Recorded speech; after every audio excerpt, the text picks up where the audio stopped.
Hello, everybody. Welcome into a Thursday edition of the Computer America Show. Hope all of you are having a good week. I know we are. This is our little pre-show sneak peek that we do if you're watching the live Computer America video page. We've got a great show planned for you tonight. In the second hour, we have computer and technology news. That's brought to you by Slimware Utilities, the official optimization software of Computer America. And in the first hour, we're going to take a little closer look at the travel industry and what's being done. We've actually had a number of major travel websites. What was the last one we had? One of the big ones that was on not Kayak. We had Travelocity, I want to say. No. 1 minute until showtime. It's in the calendar. I should have checked it before. It's on there. But we have a company called Vakay is going to be on here. Tonight we have the company's CEO talking about their service and what makes them different, and we're going to be joining them shortly. So sit back, relax, enjoy the show as we bring you 2 hours. Expedia on. Expedia, that's it. 2 hours of Computer America coming straight at you.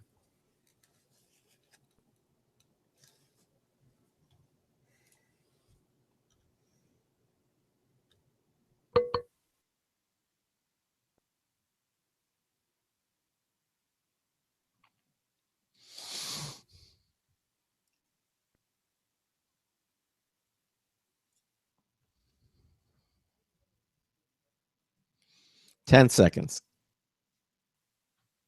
Your show will go live in 5 seconds. 4, 3, 2, 1.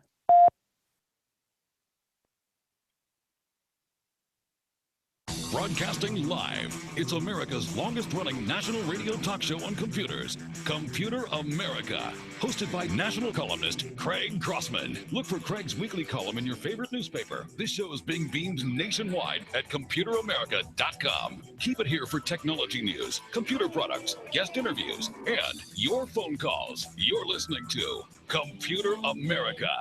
The Computer America Show is brought to you by Bell Ringers. It's newer than news when you're right there as it first debuts. Visit our sponsor's website at bellringersmedia.com. Hello and welcome into the Computer America Show. It's the nation's longest running, nationally syndicated radio talk show on computers. Computer America is heard around the world and coast to coast. And I'm your host, Craig Crossman. And I'm your co-host, Ben. And it's Thursday. Okay. All right. One better than hump day, one less as good as a normal day or Friday. Yeah, exactly. Of course. But welcome into the Computer America Show. We have a great program planned for you. As always, we try to have an entertaining program for you. In the second hour, we're going to be doing computer and technology news. That's brought to you by Slimware Utilities, the official optimization software of Computer America. And in this first hour, we're going to take a closer look at the travel industry and how it's changed with sites like Expedia, who we just had on the show, Kayak, all these websites that claim to get you the best deal, the best prices, and offer so many services. And they're trying to do everything, including the red carpet. Well, tonight we have one that you may not have heard of. At least I had not heard of before, but that doesn't mean anything. But we're going to bring it to you. It's called Vakay. Okay, Vakay.ws. Vakay is here with us tonight. We have the company's CEO joining us momentarily. Mr. Thomas Collier is going to be here with us. And now the way you interact with us, we always make it very simple. Just pick up the phone, give us a call. 347-884-8881. That's 347-884-8881. I'll get you on and get you through. And we have a couple other ways you can interact with us. What you do is go to ComputerAmerica.com. You'll see right there on the menu on top, there's Home on the left and then Show Lounge. Click Show Lounge, and two things will happen. First of all, you'll see a place where you can submit a question. You'll put your name in there, your email address, and a question. You can ask your question then, and then we see it. We'll get it. We'll put it on the air. All right, that's just that simple. And the other thing that happens on the Show Lounge is you get to see our live Computer America video streaming page. That's right. Everything. We are primarily a radio talk show, okay, but also we stream live video of the program, and that will start up automatically when you go to the Show Lounge. Now, the thing to keep in mind and to remember is that that it will begin automatically, and then you can just listen to the show. You can watch the show. And not only that, you can see myself. You can see Ben. Sometimes you can see our guest from time to time.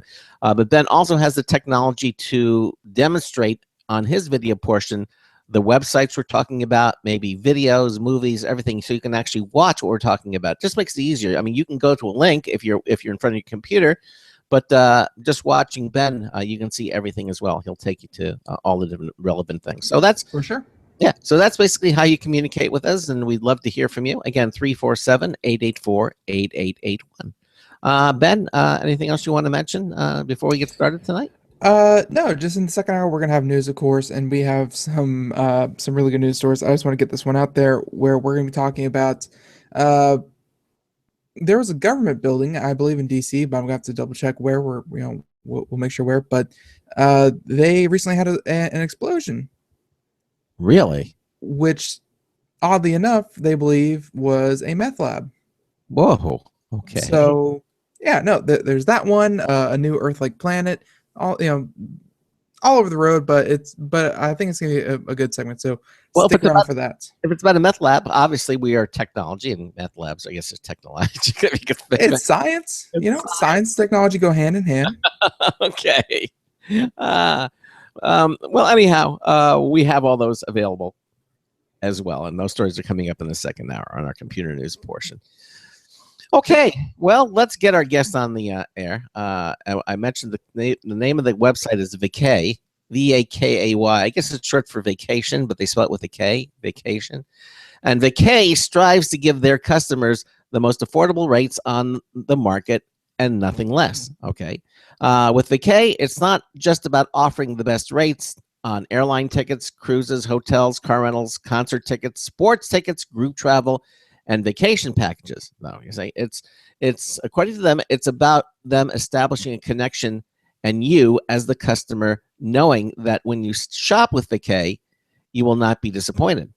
They not only help you get the discount travel basics out of the way, but they also make sure that your family vacation or business related travel will be one to remember. Here, they give some examples for dining reservations from general restaurants to high class cuisine. Vakay has you covered. They also offer sightseeing, helicopter, Niagara Falls, and Segway tours. If you like golf, they have access to hundreds of courses and golf tee times for you to choose from, and you can book in advance. Cool. And if you need help getting to the course, no worries. They even offer limo services too.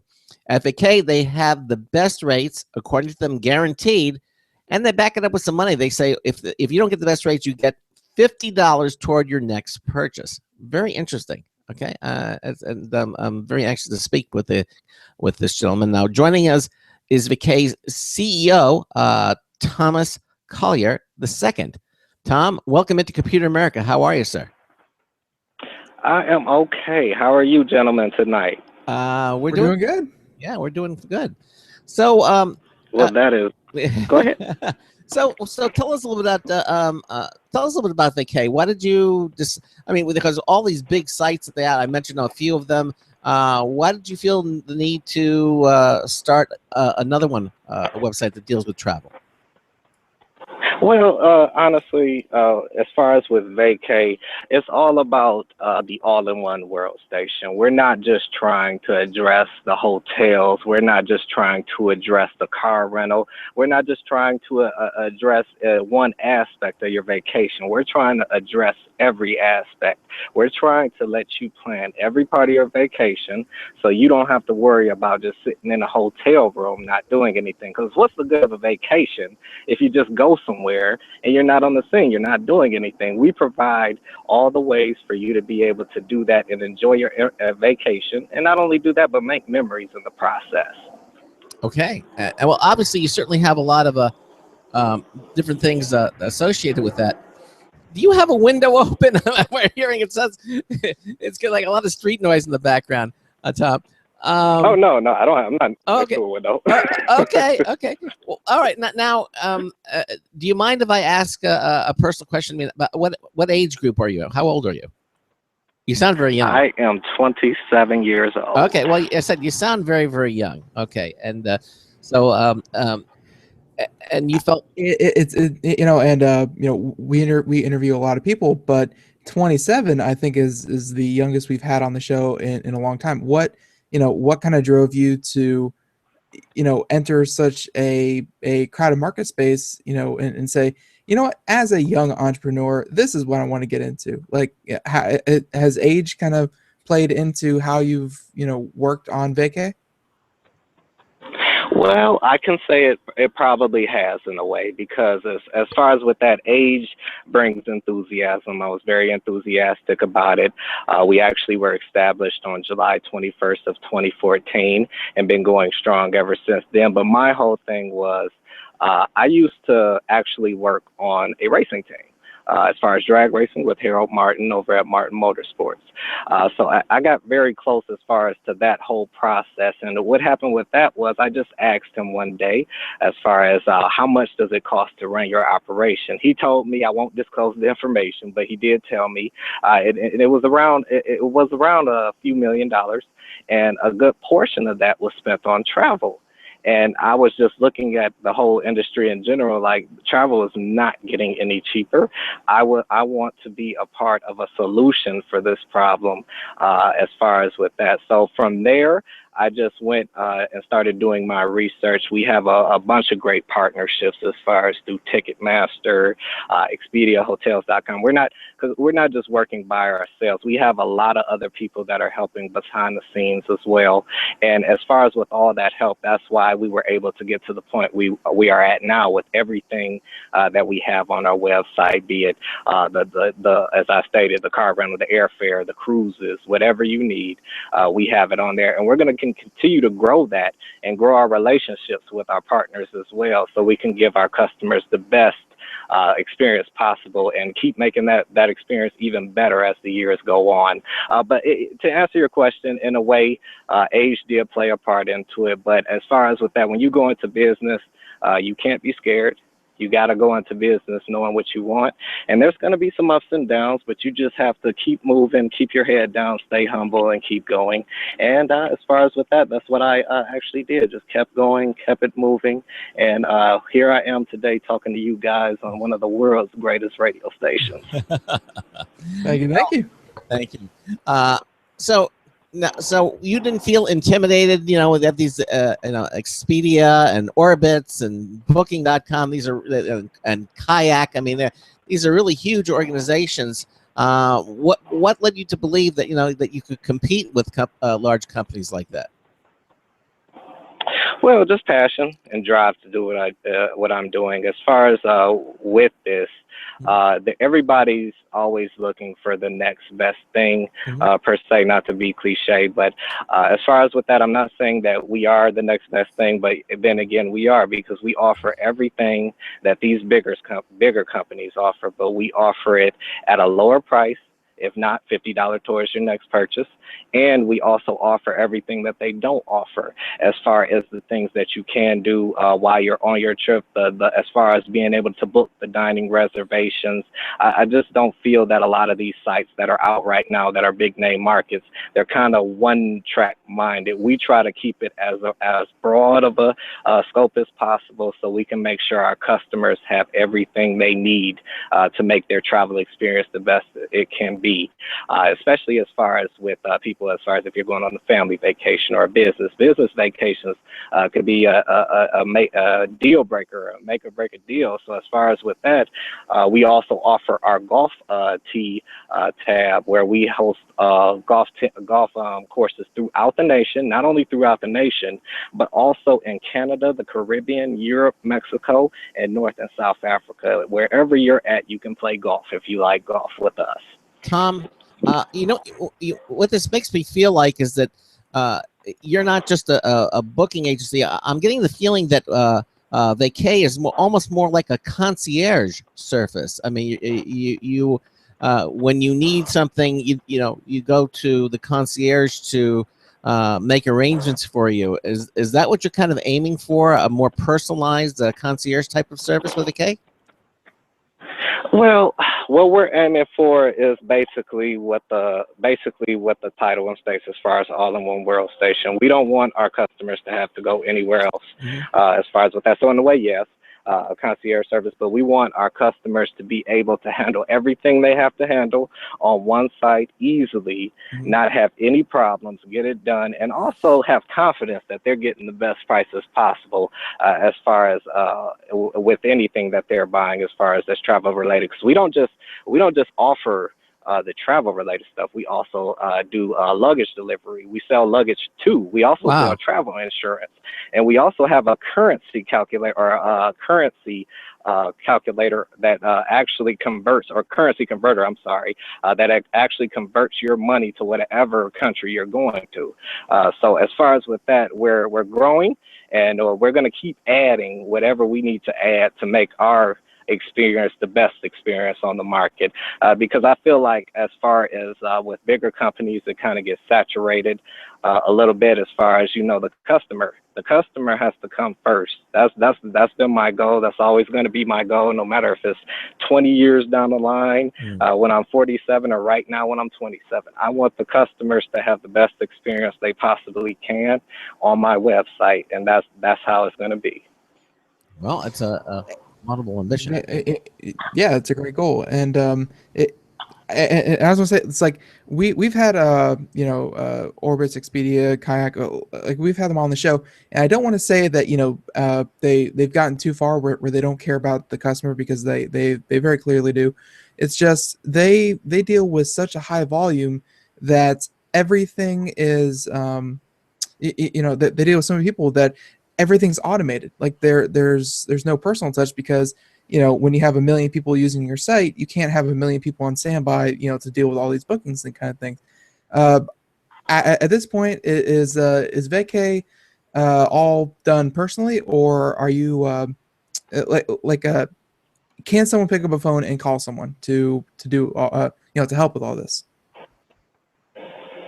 Well, as far as with Vacay now, it is personal on my end. I personally handle a lot, as well as I do have my partner by the name of Demera Gross that helps me as well. But as far as right now, our mission statement from the beginning was to, as far as always stay family oriented, always stay grounded, don't ever get too big for your own shoes as far as in this process, because as soon as you lose that humble nature about yourself, that's when everything could come crashing down. It can all come as easily, it can all leave as easily as it came. So far, as far as with me, I just want to make sure that I keep a level head about myself as far as with this business, make sure all of my customers are not only happy, but are also coming back. We want our customers to come back and to know that they have confidence in knowing that they're coming and they're not only getting the best price, but they're getting the best service, because that's what we want to have, the best service. Exactly. Well, obviously, a laudable ambition. And now, how long has Vacay been running? How long has the site been up running and offering the services, Tom? Vacay has actually been up and running ever since the company started on July 21st of 2014. So we're almost at our year mark, and as I stated, we are in the process of growing. We're still a pretty small company, but we, as you stated, as far as with all these, compared to all these other bigger companies, as far as with that, but that's not necessarily a bad thing. That gives us a chance to focus on the details as we move forward and make sure that we do what we do better than the others. Now, I don't know if you guys, what situation you guys are in, but I'm the youngest of 6 siblings. And as far as with that, a lot of people would say, the reason I bring that up, because a lot of people would say, as far as a company being young, as far as less than 2 years old, that's basically a young company. So, but as being the youngest growing up, what I did was I watched my brothers and sisters. I watched their mistakes. I watched their triumphs. I watched all that. I learned and I evolved my plan accordingly. So that's basically what I'm doing with this business. I'm watching the other competitors and I'm making sure that we're a step ahead, even though we might not be in as far as our size, but make sure we're a step ahead in service. Well, I'll tell you something. Given the list of services that you're offering on Vakay, I mean, you're incredibly competitive. Some of the things that you talked about, I don't think you can get on these other websites. And these sites, such as Expedia, they employ, I think, hundreds of people, maybe even thousands of people, to pull that together. And here you are with this small, as you say, a very small operation, yet you're able to get all these different features. I mean, is it just that you went to all these different, each service and say, look, we want to offer your services, here we are? I mean, did you approach them one by one? Did they come to you? I mean, how did you kind of amass all of this? Well, as far as with that, that's actually an excellent question. As far as with all that, some vendors were approached, but as far as with the others just basically came on board. They saw what we were trying to do. We do have a hardcore business plan as far as with that. Even though I'm 27, I'm not naive. I know that each business needs a business plan. We presented our business plan, and it just basically went accordingly. The people that I spoke with all saw, even though that I was young, that I had a lot of ambition about myself and I knew how to use it. And that's basically why they came on board with us. As far as the vendors that we have and the people that we work with, be it Zomato or whoever it may be, they all came on board because they knew what we were striving for as far as being the all-in-one world station.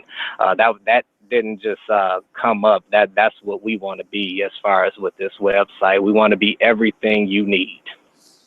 Now, let's talk a little bit about the website. I mean, how long did it take you to put that together? Did you go to a professional website service and kind of explain to them what you did? Did you put this together yourself? Do you have some coders? Or, I mean, how did you actually get the website up and running, Tom, if you don't mind my asking? Well, as far as with that, I do have a great tech team on my side.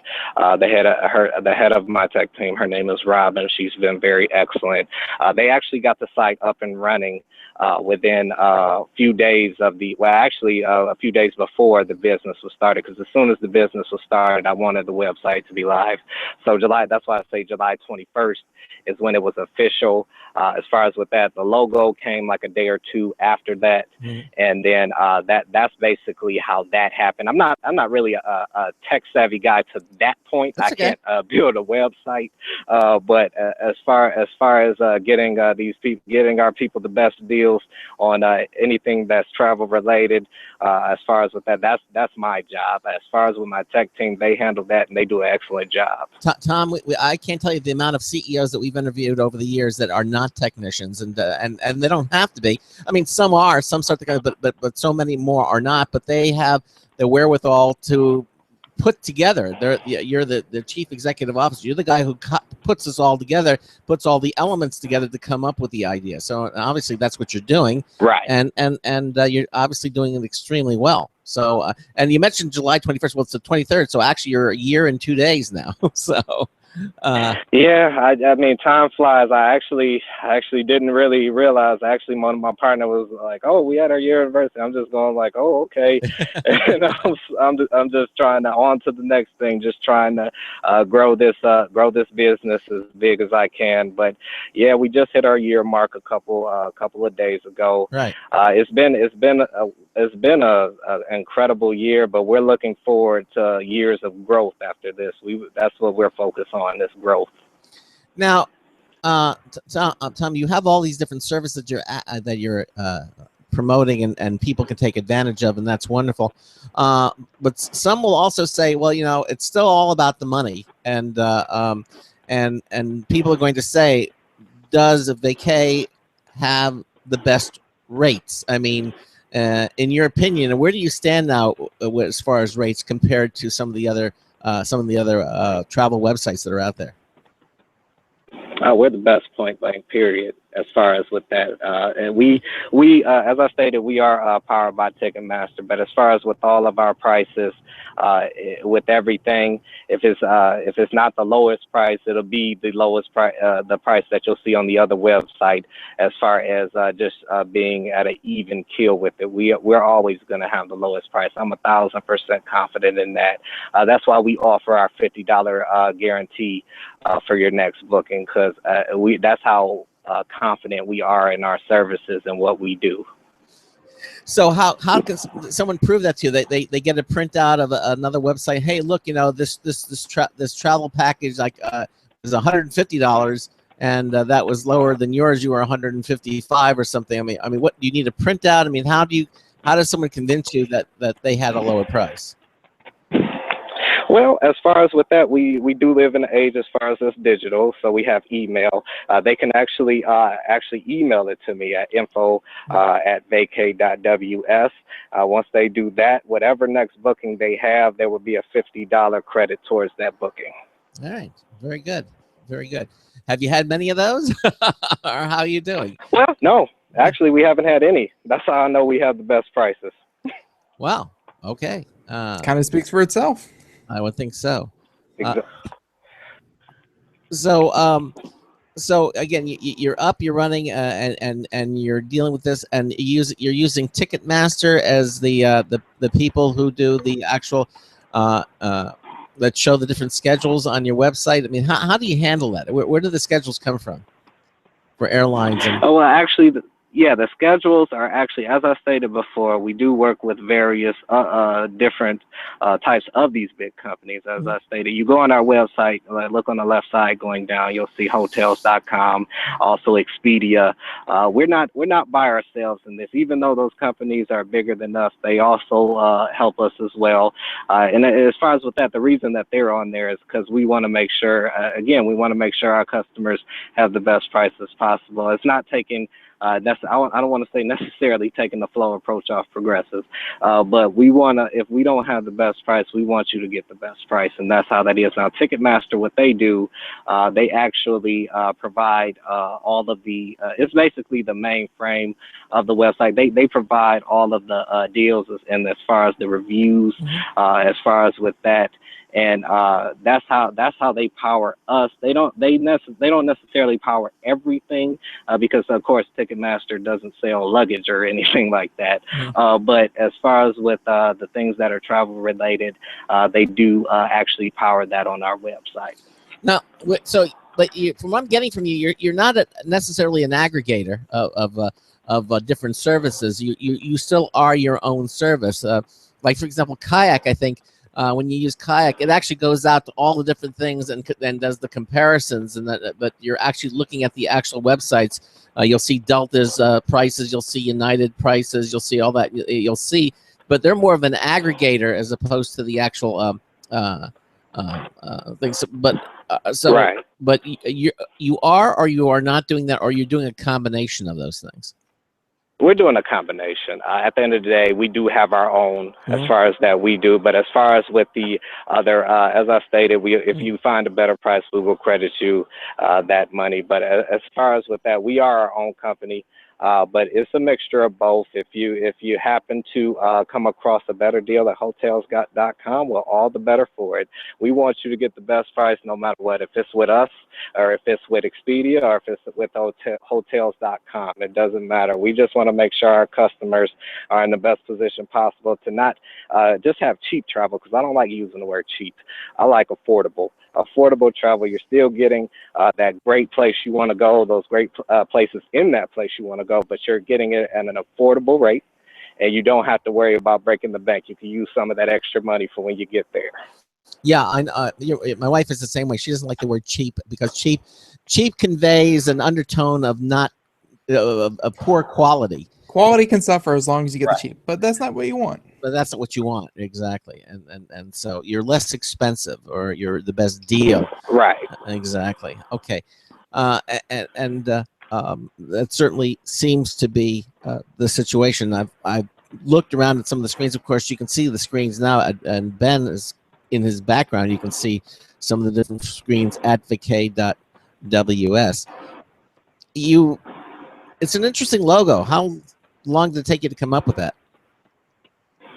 Well, actually, I actually had a graphic team prepare that logo. It was actually 6 different renderings. You would think it was the same logo, but it was 6 different renderings, and they were all somewhat slightly different. I just basically, it was just pick which one that we wanted to go with.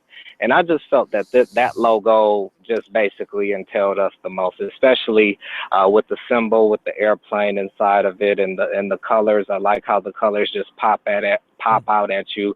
With any business, one of the more important things, especially if you're online, is basically being visible. Not only being visible, but people being able to know about you, or know, oh, that's the Vakay symbol, or oh, that's Travelocity symbol, or whatever it may be. So we wanted to make sure that when the people saw our symbol, our logo, that it will be one to remember. Yes, exactly. Okay, so we're coming up to the bottom of the hour break here, but why should customers with Vakay, with being so young, choose you over the competition? What would you say? Well, that was actually, as I stated before, being the youngest is not actually a bad thing. When you're the youngest, you get to see what those older companies didn't do, as far as, I'm not going to say right, because they have their own thing that they want to do, but didn't do to, in my opinion, the best of their abilities. That's why we came up with the slogan of All-in-One World Station. So when you come to us, it's not just going to be hotels. It's not just going to be car rental. It's not just going to be any airfare or cruises. Mm-hmm. It's going to be everything.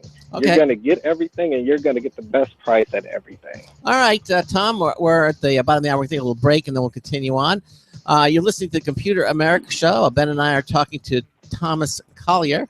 He is the CEO of Vakay.ws. We've got a news tips bulletin review from Marty Winston coming up as well. This is the Computer America Show. We will be right back. Don't go anywhere. Sometimes disaster strikes. Data can be lost due to many different reasons: accidental reformatting, power spikes, virus attacks. Zero Assumption Recovery provides a suite of highly effective and thorough data recovery software for Windows operating systems.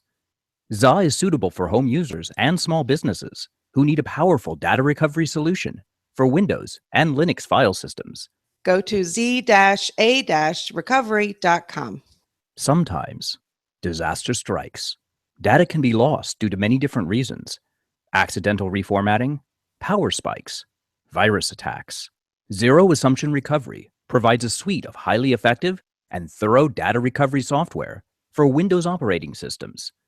ZA is suitable for home users and small businesses who need a powerful data recovery solution for Windows and Linux file systems.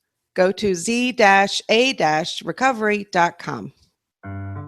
Hi, this is Craig Crossman, host of the Computer America Show. You have important meetings to schedule. Your company's getting ready for its IPO, and you're in charge of the PTA fundraiser this month. So how do you coordinate everyone to be available at the same time? Are you still using emails, phone calls, even text messages to schedule meetings with a group of people? How's that working out for you? Not so great, huh?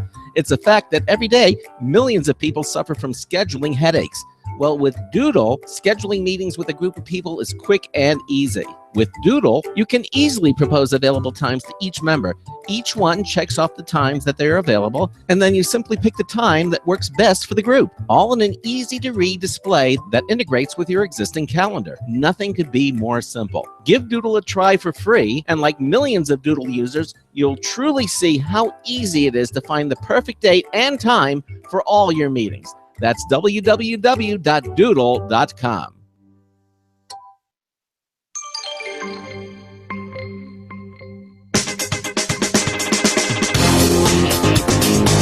This time travel is fatiguing. Marty Winston with the News Tips Bulletin Review for Computer America. This time the Rack Solutions 15-amp horizontal PDU. Equipment racks are made to hold a lot of gear, meaning a lot of items that each want to plug into an AC outlet. PDUs, that's short for power distribution units, are special multiple outlet strips with rack mounting ears. Some have outlets on the front, some on the back, and some on both. We asked Rack Solutions to send their model with 8 rear-facing outlets, a 6-foot rear exit power cord, a 15-amp front-mounted circuit breaker, and a front-mounted on-off switch with pilot light. It fits in a 1U rack height. That's 1 3/4 inch tall, a standard rack height. And it's only about 3 inches deep, so there's room behind it to add any desired gizmo for organizing excess power cord lengths. Or like most folks, you can let those cords just droop. Preferences vary, but ours is to power a PDU from a rack-mounted UPS. Bottom line, a Rack Solution 15-amp, 8 rear outlet horizontal PDU puts the juice where it's put to use. Marty Winston for News Tips Bulletin for Computer America. Welcome back to the Computer America Show, 33 minutes past the hour. No, we're not giving away a prize tonight. I for a second there, for a split second, I thought we were going to do that, but that's smart. That's Smart. No, but in this in second hour news, first hour, we still have Tom Collier here with us. He is from Vakay.ws, and we're talking about his website and best travel deals, all that good stuff. And first of all, .ws, what is that indicative? Like that sounds like a country code. Why did you go with .ws instead of .com? Was it just you couldn't find a good .com that was available, or you think that .ws is is still good? Well, I can actually say this. .com did become available. I thought about doing it, but I just thought as far as with the .ws, it was better, especially going with the all-in-one workstation. We're trying to make a statement, and it's a lot of .coms out there. It's one less letter for you to type as well, so we're saving our customers energy. All right, that's fair enough. So it's it's such a crowded market, but I mean, if you can offer these people these kind of deals, and you can be assured, it sounds like and they can be sure that if they book with you or they book through you through Vacay, then they're getting the best price. You've been in operation for about a year. Any feedback yet? How receptive are you to feedback? And I want to know if you've kind of received any feedback. Well, I'm young. I'm very open to constructive criticism. I've never been somebody to shut that down, but we haven't had any criticism, actually. We've actually had a lot of positive feedback as far as people just saying as far as how basically we offer everything, and how the other sites do offer what they offer, but they don't offer as far as much or in depth what we offer.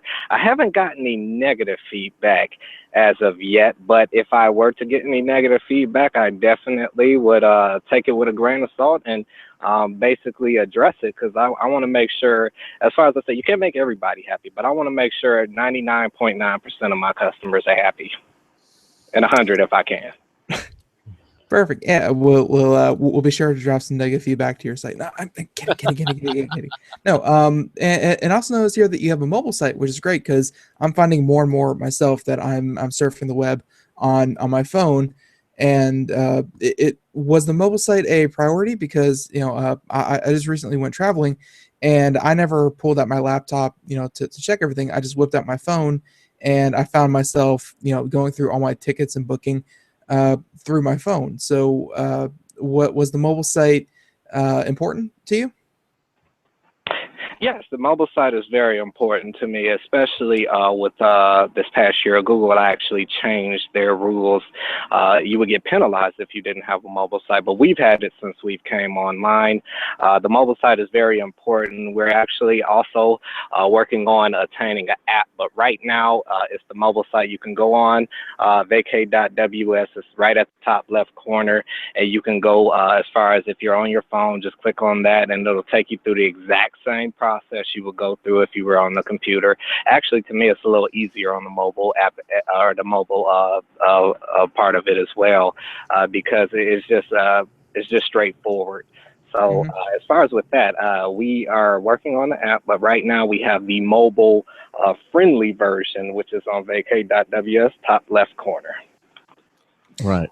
Yeah, that's actually what I find myself doing. It's all very condensed, and it's very very very easy. Like, I'm not saying that your non-mobile version isn't easy, because it has everything on the left. It has all the places to click, big friendly letters. It's very easy to use. It's just I really like everything condensed as far as it could, and the mobile site does a very good job at that. Well, I thank you. That is very much appreciated. So I know you're a new service, and you're just a few days more than a year up and running. And are you don't are you in the black yet, or are you or is it going to be before you begin to see any profit? I mean, where are you at this point? Oh, we're not. We're definitely not in the red. We've seen profits as far as this business goes. Not as much profits as we would like to see, of course, or as far as with any small business. But right now, we're going on the uptrend. As I stated, we do have a business plan, and we are actually on schedule with that business plan, which is a good thing. No. All right. So let me ask you this: where do you see Vakay in the next 5 years or next 10 years? Where do you want to be? In the next 10 years, I want to be bigger than every single one of these other travel websites, but for the right reason. I want all the customers of the world that travel to see that Vakay.ws is the best option as far as on the market for an all-in-one world station. That's what we promote, and that's what we're always going to be. 10 years from now, we're still going to be the all-in-one world station. I'm still going to have this attitude of getting better, and I'm still going to be as ambitious as I ever been, because I want this thing to keep going and going and going as longer than I live. I want this thing to go on forever. Well, listen, obviously, best of luck to you, Tom. And again, the website is vakay.ws. And you can go to computeramerica.com and you can see the website there. Again, if they can't get you the best rate, you get $50 toward your next purchase. It looks really great, and best of luck to you. And thank you so much for being with us here tonight, Tom. Man, thank you guys for having me. And make sure everybody out there that's listening, make sure you always listen to Computer America, the best radio show on air. You see, the check's in the mail. Okay, Tom. Thanks so much for being with us here tonight. All right, sir. You have a great one. And you too. Take care. Good night. Bye-bye. Good night. Thank you. All right. Bye. All right. There you go. Nice fellow. Nice. Oh, very nice. Yeah, very nice. And obviously he's got his act together, and he's definitely working. It's obviously... it's obviously smaller than Kayak, and it's smaller than Travelocity. It's smaller than all of those, but we've seen startups before, and we've seen new businesses before. You don't want to count them out just because they're smaller and they haven't been around as long. It's in fact, that could give you the a little bit of added benefit of, hey, these guys, they have more to gain. They're starting low, and they have more to gain, so they're more likely to help you out, please you, and just be a better service all around. They're trying to prove themselves, and I really feel like that's what he's going for. Yeah, absolutely, and he's certainly doing a good job for it.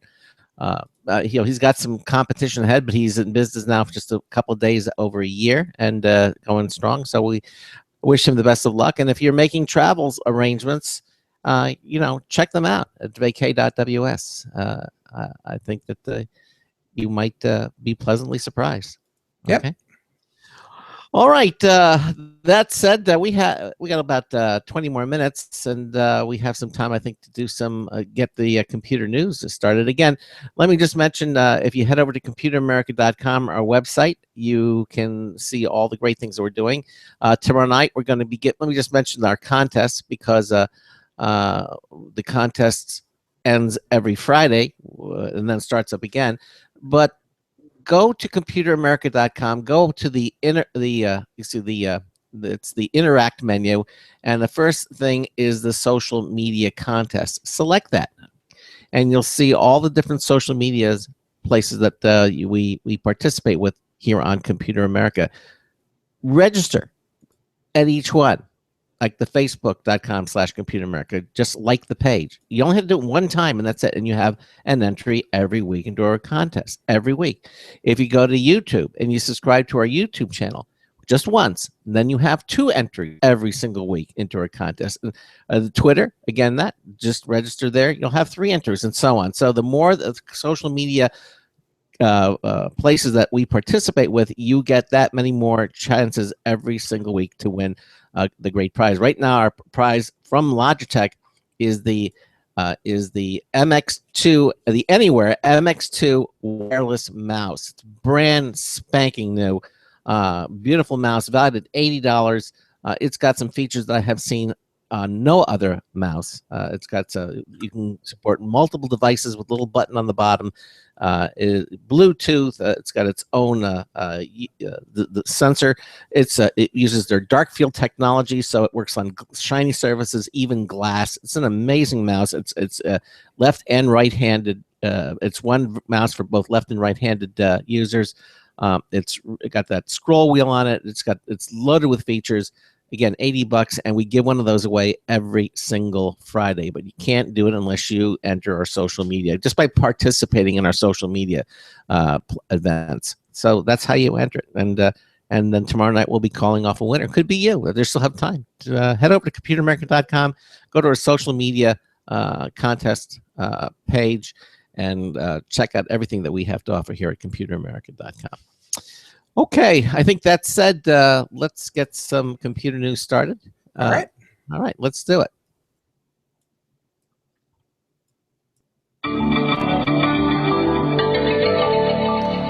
Tonight's computer and technology news is brought to you by Slimware Utilities, the official optimization software of Computer America.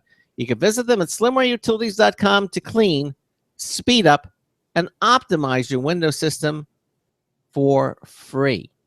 You heard me right, free. Everything at slimwareutilities.com is completely free. They're not freemium based. You don't download them and then use them for a few days and then you have to pay them more money. No, none of that. It's all completely free. It is it's social. It's a group. It's a social media kind of involvement. I mean, the way it works. No. There's a crowdsource. It's crowdsource, not social media. Crowdsource. Yeah, crowdsourcing. Thank you. Crowdsource. Like, it looks like Aunt Susie just used Slim Cleaner. That's interesting.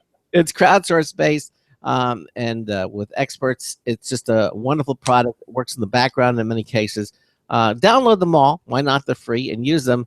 And you'll be happy that you did, and you'll thank us for it. Slimwareutilities.com.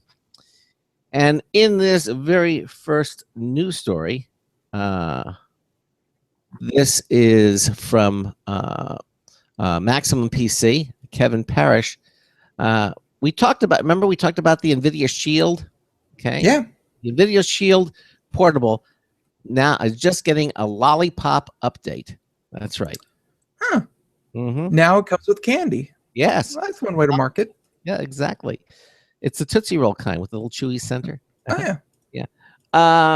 Well, basically, when this came out, it's been ages, literally, since NVIDIA updated it. And evidently now an update has come out that evidently it improved stability and implemented fixes that made the emulators run better. That was the first one.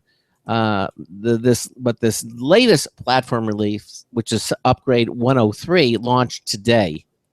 And according to Kevin, this is one whopper of an update. All these food references, lollipop, whopper. I'm getting hungry. Okay. Now, according to NVIDIA, this upgrade brings them up to the platform to Android 5.1 Lollipop. Mm-hmm. Shield portable owners can install the upgrade now. Yeah, and it comes with, for anyone out there who's a Sonic the Hedgehog fan, it comes with a new Sonic game. Oh, that's nice. Sonic 4 right. Episode 2 THD expendable. And expendable rearmed. And expendable rearmed. Yes, exactly. And also comes with the Android browser. Okay. Miracast support has also been replaced with Chromecast. Yep. And also note that it comes with Twitch because if you're a gamer, more than likely you're buying this thing, and if you're buying this thing, you're more than likely going to be using Twitch. So it also comes with the Twitch app pre-installed because it's it's an experience. Okay. Now, by the way, it's a newer version, so you have to erase the purple Twitch icon. That is the version that's no longer supported by Lollipop if you do this upgrade. However, you aren't required to do the upgrade. Okay, but according to the company, they're providing an image of software upgrade 101 for those who don't like the taste of Lollipop and want to roll back to the chocolatey Kit Kat version. It's all these food references. That's just how Android rolls. Kit Kat, Lollipop, ice cream. I know. Ice cream sandwich is how they do it. Makes you hungry. Now they also give you a listing of the new versions, but the point is, why not? I mean, you upgrade if for some reason you don't like it. You can always go back to it. They're not burning a bridge, but again, it's been a long time, and I would think that users of this device would welcome an upgrade with both arms wholeheartedly. Well, yes and no. It's not that it's nice that they provide an option to go back to the old one. I'm always a fan of letting people choose, and just kind of saying, "Oh, look, this is automatically better because it's new." Isn't the way to go. But I'm glad that they let you, flip flop if you feel like being a flip flop. Okay. Now there are some bugs that got smashed in the software upgrade 103. They mentioned that that the old version prevented books from being read within the Google Play Books Google Play Books app, but you can do that now. And remember this Shield portable device launched nearly 2 years ago. I remember us talking about it. I think was it E3 or CES? I think it was E3. Talking about this device, that it has it's like a game controller with a screen right in the middle of it, which is kind of cool. It doesn't rely you having to have a monitor. You can just do it portable, but you can't hook it to that if you want to. Now this at this point and now it's been out for 2 years. That's still plenty of life left in this. It's still considered to be brand new. It's only 2 years old, and the fact that they're upgrading the software, always usually breathes new life into computer hardware. That's always a good thing to do. The newer software always takes advantages of the latest generation of technologies that may not have been included in the device when it first came out. I mean, it's always been in the device you had. You just might not have had access to those things. And so in many ways, when I get an upgrade in software, I feel like I got a new piece of equipment. I'm not talking about a minor patch, but I'm talking about a big patch like this or a big upgrade. It always makes you feel like you got a new piece of hardware. Really, it can, but it can also make you feel like this isn't what I bought. So what you bought wasn't compared to the new one. It's got you might just because it's new doesn't mean it's better. Yeah. Okay. All right. Well, all right. So this next story we're going to talk about, this one is actually an op-ed, kind of a following of Over from Gadget. This was a story that we didn't get to last night, but I thought it was it had a nice valid point to it. And this is from Nicole Lee. And immigrating to the U.S. was hard, but tech will make it easier. Oh yes, okay, all right. Immigration, I hear, being a natural born citizen, luckily, I either filled out all the paperwork when I was a baby and I could not remember, or I just kind of got the freebie for being born on U.S. soil. But for those who come to this country, immigration legally is not an easy thing to do. The author talks about her time, coming to the U.S. back in 1999, didn't think that she would actually stay, but then she met people, she met her husband, she found a nice stable career, and she decided to make the U.S. her home. So it took about 11 years to become a citizen. And during that entire thing, she obviously got a first-hand look at the legal immigration side of things. And the White House actually last week just released a report titled "The Modernizing and Streamlining Our Legal Immigration System for the 21st Century," because obviously immigration is a very touchy subject, very complicated subject, because you can't just hand out these official documents and these official cards all willy-nilly. But at the same time, it seems like this was very much stuck back in the 1900s. You could have, you could at any moment, you have to have your documents on you if you aren't, a citizen, because you have to prove, where you work, where you live, blah, blah, blah, blah. And, when you actually go, she actually tells a story about when she went into the immigration office, where she lived. She had to hand the same documents to 6 different people just so that they can get her information down in 6 different places. Wow. Now think about how silly that seems when we run around with apps, every day that you just, kind of tap your phone against a cash register at Starbucks and it pays for it by itself. Or you go to an ATM and you slide a card in and you slide it out and you're good to go.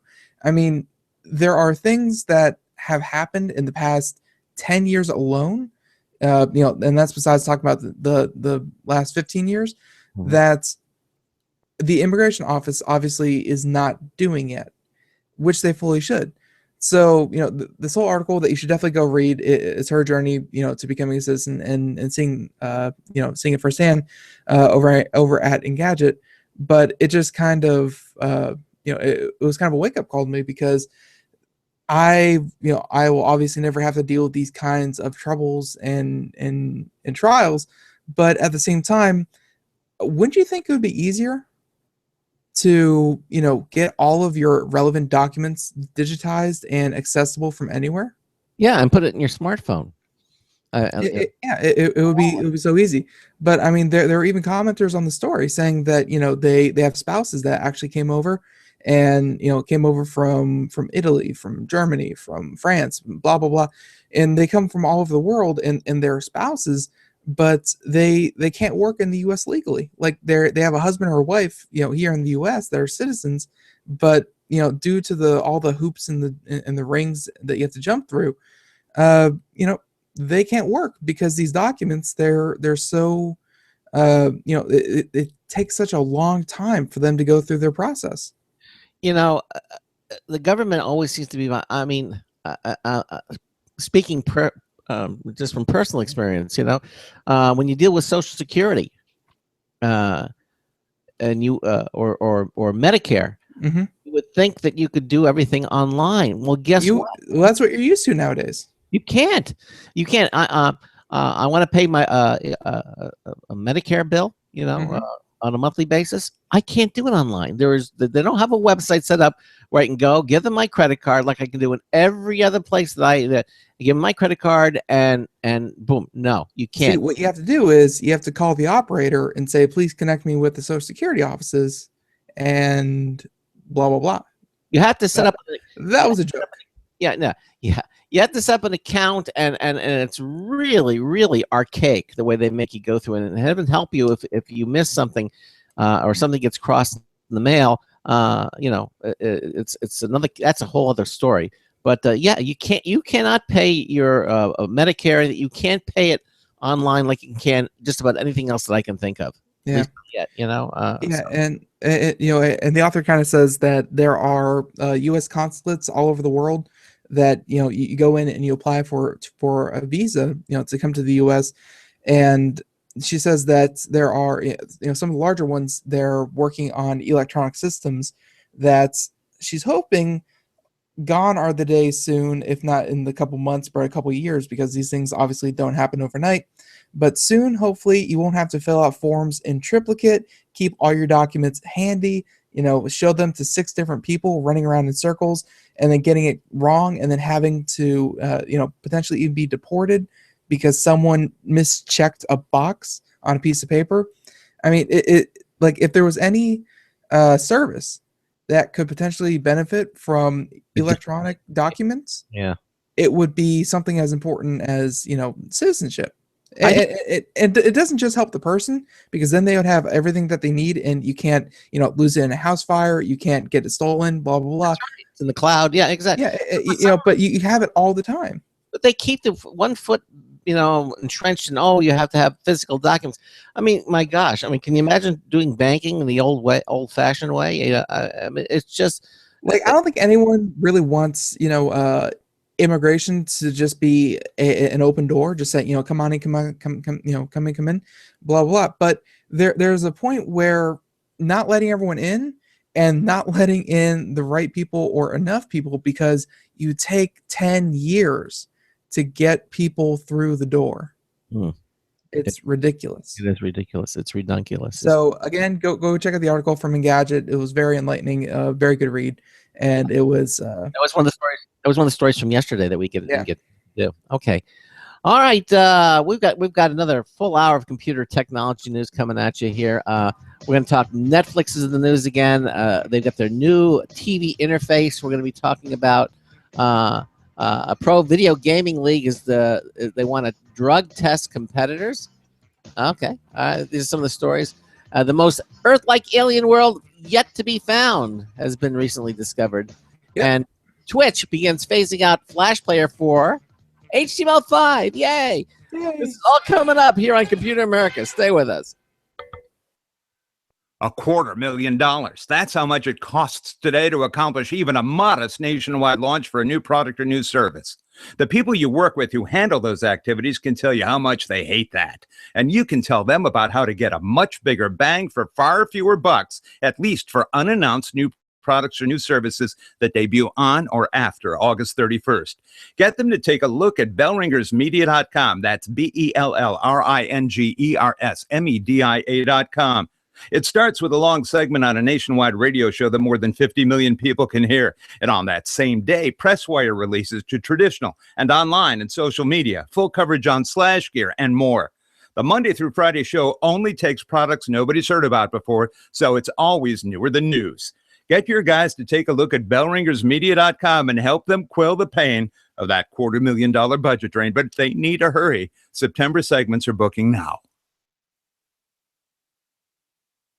Broadcasting live, it's the only national radio talk show on computers to air every weeknight. Computer America, hosted by national columnist Craig Crossman. The first hour's behind us, but there's still more of tech news, tech talk, and your phone calls. We're being beamed nationwide at ComputerAmerica.com. You got computer problems? Bring them on. You're listening to Computer America. Computers run the world, and we run computers.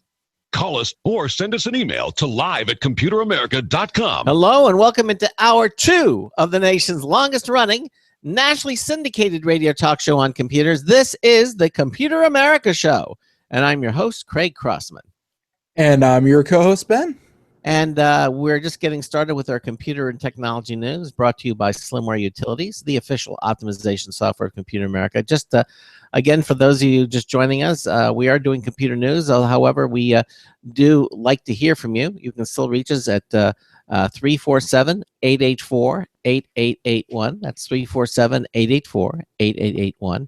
Or you can also now submit a question to us. This is a new mechanism we put into place. Just go to the show lounge at ComputerAmerica.com, and you'll see there, along with our live video streaming that begins, you'll also see submit a question. And all you do is put your name, email address, and put your question in, hit the submit button, and we will get the question immediately. And then we'll, if we think it's appropriate, we will ask it of our guests or try to answer your question.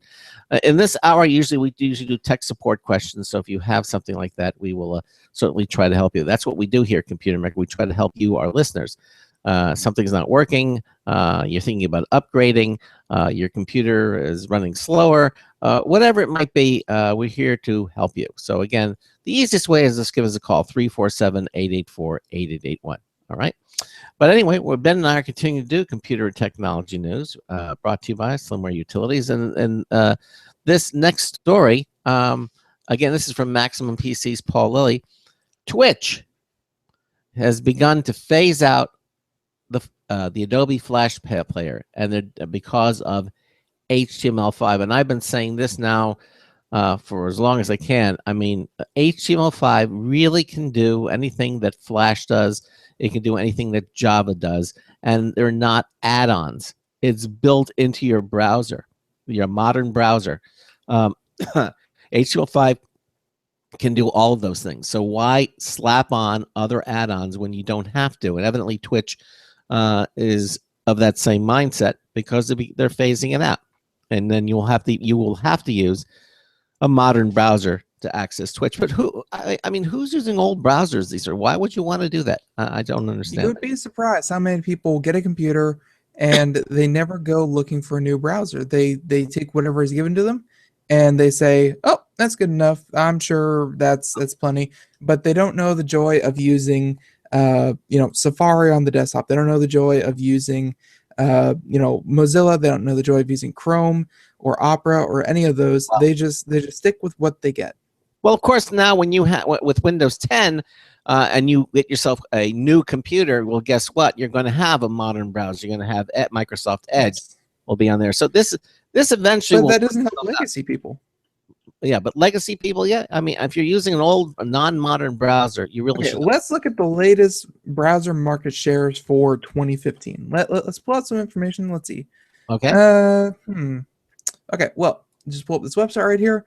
Here it is. Here's all the browsers across the world that, and this is from November to December 2014. Right. Put it up your background. Oh, whoops. Anyways,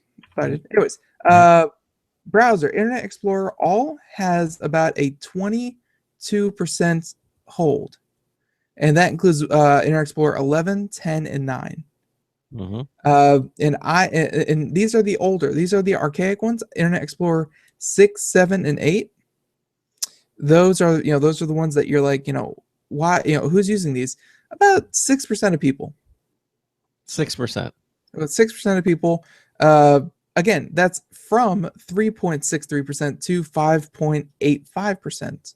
It actually went up 2%. Let me ask you this, Ben. Go for it. If you're a gamer and you like watching Twitch, what do you think? What kind of browser do you think you're going to be using? You're going to be using the latest, most modern browser, right? Yeah. Or are you using old browsers? No, people are probably using old browsers too. Young people are? You think? Gamers? Why? No. Like, not saying that the two markets are exclusive. I'm sure there's someone out there who just adores Internet Explorer 7 and they just cannot break away from it and they like it. But obviously, if first of all, if you're probably listening to the show, we've told you many times, go download Chrome or Firefox or one of the later browsers.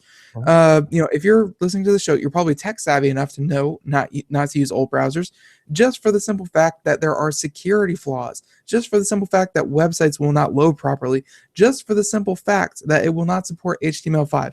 There are many reasons not to, and if you're listening to this, you're probably not one of those. But I don't want to say there aren't people out there who aren't doing it. Yeah. By the way, and now you remember, I reported earlier this month that Mozilla, and that's Firefox and everything, they're actually blocking Flash in its Firefox browser. So they're blocking it. And they did that due to public. Not a fan of that either. Yeah, but there again, so they're blocking it. So evidently, Twitch is now talking about leaving Flash in the rearview mirror, according to Paul Lilly. This actually, they talked the talk through a post to Reddit. Okay, so they sort of announced it. According to a staff member of Twitch, the underlying HTML5 video playback has been undergoing internal testing for the past few months and works famously at this point. Okay, so the challenge for Twitch in leaving Flash behind is that it's used for everything in the moment and all. Yeah, it's used for everything. That means having to port every feature one by one into HTML5. But it's a little bit of a growing pain, but obviously it's worth it. Eventually you have to get rid of legacy. It's not as efficient, and Twitch, which represents really one of the most modern, up-to-date services out there. They realize they're going to have to do this. and just move forward with it. So they were quoted saying, "So we decided to split the HTML5 player into two releases. And the first one is to move the user interface to HTML5, and number two, move the video into HTML5. The the new player is a user interface is pretty swanky," he said, "and we'll start rolling it out in the next few weeks." And he says you'll notice the new HTML interface immediately, but the underlying video player will still be Flash. But once after that, then that's going to change too. So it says if you're rooting for Flash to fail, and who isn't these days, this is a big deal. Okay. Twitch is Once YouTube did it, now that Twitch is doing it, that is literally, and I don't use the word literally incorrectly here. Between YouTube and Twitch alone, that is literally millions and millions of hours of streaming content a day. Yeah. That is no longer using Flash. That is now using HTML5. Yeah, it's and that's a big deal because those are two very popular sites and two very popular services, and it's it's kind of a trickle down effect where if the big guys started doing it, then obviously companies are going to go out of their way to make sure they are compatible with HTML5 to be on the bigger guys' sites, and before long, it's going to be adopted as an industry standard. Well, I truly believe this is the death knell of Flash and Java. I mean, these are technologies from the 90s. Literally. We don't need to badmouth them. They did their job. They were amazing back in the day. Yeah. They've just kind of had their time. It's time for something new and something better. Yeah. I mean, you don't need to badmouth them. I mean, they did their job, poor little guys. But poorly. What? They did amazing work with the technology that they had available. Java and Flash were perfect. It's just nowadays they are archaic. Yes, I've had more. You don't look at a spear, from the Roman Empire and say, "Look at this thing. It's a piece of crap. It's all rusted and moldy, and we have guns. Why would you use a spear?" Don't look at antiques and say, "This is crap." Okay. Well, I've had that may be true, but I tell you, I had more crashes and more problems because of Java that I can care to shake a stick at today. So I'm just glad that that's all going away, and it may have been a step to where we are now, but that step has long been stepped on and basically needs to go away, and a new set of stairs. Well, it's coming. Yes, it is. And I'm very glad to see that Twitch is beginning to phase it out too, and I'm sure more and more people begin to follow. Anyway, that's the story. That's that story. Okay, this other story comes from last night. Really want to get to it because it showed some very interesting promise for not just mobile devices and not just for wearables, but for technology that has to rely on battery power altogether. Okay. So this is from Popular Science. Mr. Dave Gershcorn, seeing his name pop up more and more here lately. NASA chip reflects Wi-Fi to save your smartphone battery. So yeah, and if you're watching the video portion, here's a little diagram. If you know what this diagram represents, let us know because it might as well be staring at a human brain. I have no idea what this represents, but it's big news. Okay. So he kind of starts off by stating the obvious that modern technology thrives off wireless communication, and one of the biggest forms of that is, of course, Wi-Fi. So when you upgrade one of these protocols, it means a potential upgrade to the way the whole world interacts.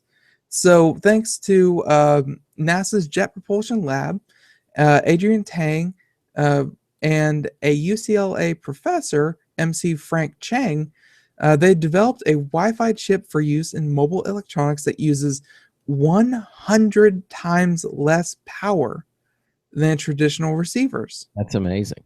This could extend battery life in nearly every device that uses Wi-Fi. So, so to do something on the internet, you of course need Wi-Fi, and your smartphone generates a signal and sends a signal out to your router, and your router generates and sends a new signal back to it. So this new Wi-Fi chip that they've created reflects a constant signal sent by a specialized router instead of generating its own original signal. Data is imprinted on the signal when it's reflected, so all the heavy lifting is done on the router's side.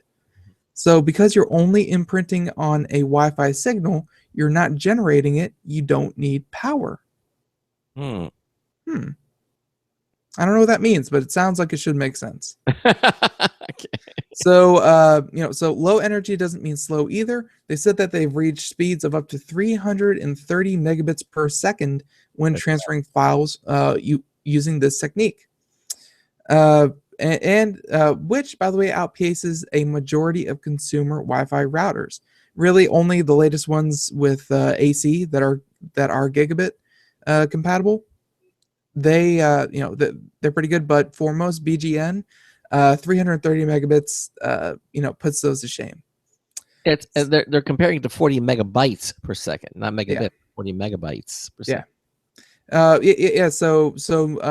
It's actually 40 megabits per second if with the conversion. So they did this with a mock wearable.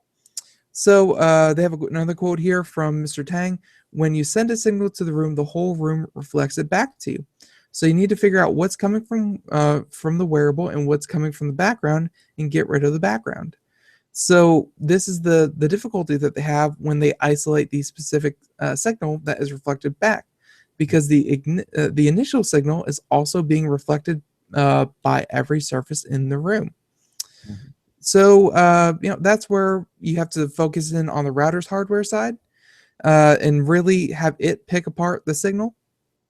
So the technology has some resemblance to RFID, but at the end of the day, very, very cool technology. Not exactly standard yet, but as for research, very, very promising research. Yeah, well, RFID always is just very, very close. It's only within a few inches. But of course, obviously, this technology is the more long distance version of Wi-Fi. Yeah. And again, 300 megabits per second, which translates into 40 megabytes per second, which is again a lot faster than the 802.11n technology that we use today. So it is very much faster, and obviously, but the only thing is they got to get companies to implement it, and as I'm sure that can take a very long time to happen. Well, companies are always looking for technology research that they can put into their thing. I mean, look what happened when admittedly it hasn't caught on everywhere yet, but as soon as someone found out how to waterproof digital devices, it wasn't long before Samsung and Sony and whoever other phone manufacturer, it wasn't but a couple months before they came out with a waterproof cell phone. Mm-hmm. Like, companies are always looking for the next big thing.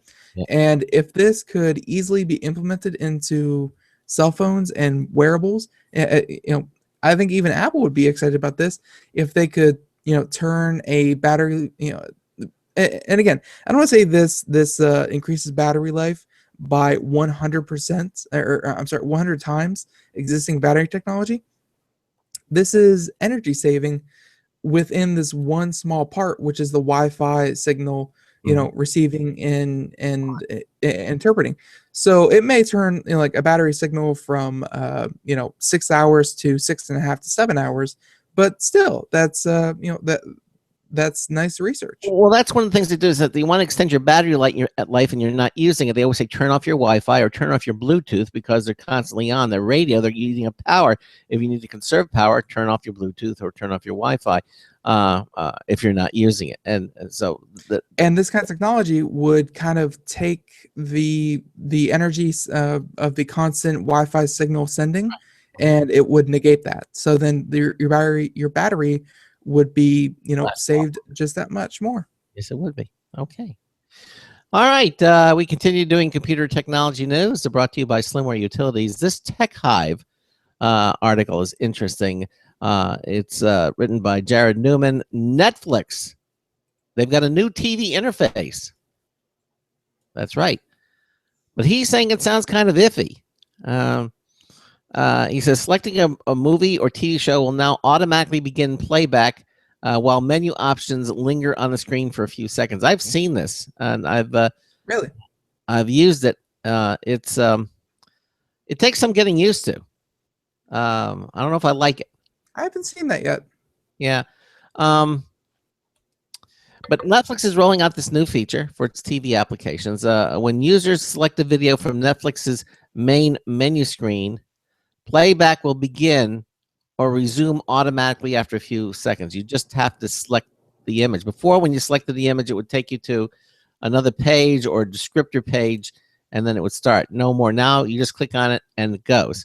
Now, if you want additional menu options such as play from beginning and episodes and more, will remain on the screen as playback begins and will fade from view after a few more seconds. Okay. Previously, users had to navigate the second menu screen every time they selected a video. That's right. But for some reason, evidently, Netflix must have felt that screen was a point of friction for indecisive viewers.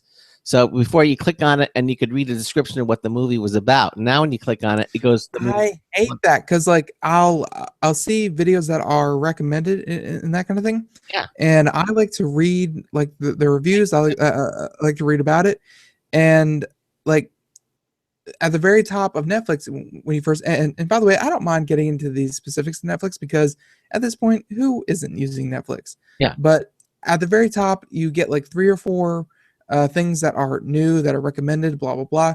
And of those things, you can't see the details of those. Like you can only hit the play button. That's That right. is so annoying. I want to see the reviews. I want to see the comments. Well, actually, I think if you go to the very bottom of the square, that there's like a little down. That works for every other square in Netflix. And it gives you like 4 different options of like, the episodes list. It gives you the reviews.